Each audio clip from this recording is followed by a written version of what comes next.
Salam dan bahagia.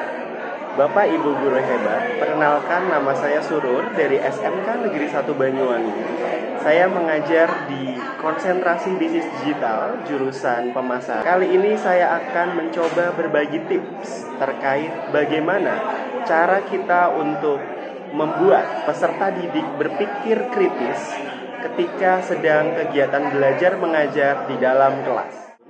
Tujuan dari video ini yaitu sebagai bentuk pengimbasan dari pelatihan mandiri di platform Merdeka Mengajar pada topik Semangat Guru 2. Dan juga saya akan mencoba untuk membagikan tips terkait bagaimana caranya mendorong peserta didik untuk berpikir kritis ketika sedang proses belajar mengajar.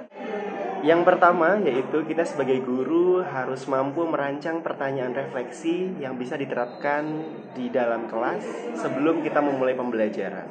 Contohnya, bagaimana pembelajaran di pertemuan sebelumnya, bagian materi yang mana yang kalian paling sukai, dan pertanyaan-pertanyaan terbuka ketika akan melakukan pembelajaran. Yang kedua, kita juga perlu melihat situasi yang tepat untuk mendorong peserta didik dalam berpikir kreatif.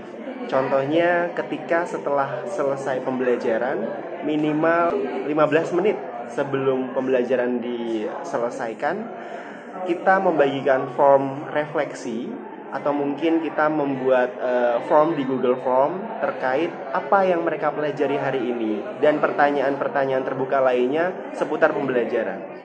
Yang ketiga, sebagai guru kita harus mampu meningkatkan perilaku berpikir kritis pada peserta didik dengan cara kita dapat mengantisipasi jawaban-jawaban dari peserta didik setiap kita melakukan refleksi atau bagaimana saat kita mendorong peserta didik dalam berpikir kritis.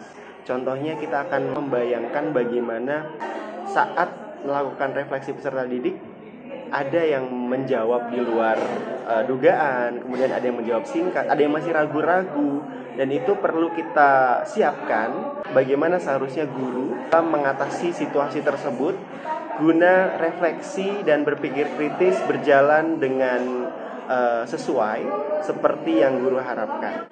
Mungkin itu saja tips dari saya. Saya rangkum. Yang pertama adalah merancang pertanyaan refleksi. Kemudian yang kedua menentukan tempat yang tepat atau waktu yang tepat ketika ingin melakukan refleksi. Dan yang ketiga yaitu meningkatkan perilaku refleksi kepada setiap peserta didik guna mendorong mereka untuk lebih berpikir kreatif dan kritis lagi. Sekian dari saya, kurang lebihnya mohon maaf. Salam Merdeka Mengajar, salam Merdeka Belajar. Terima kasih.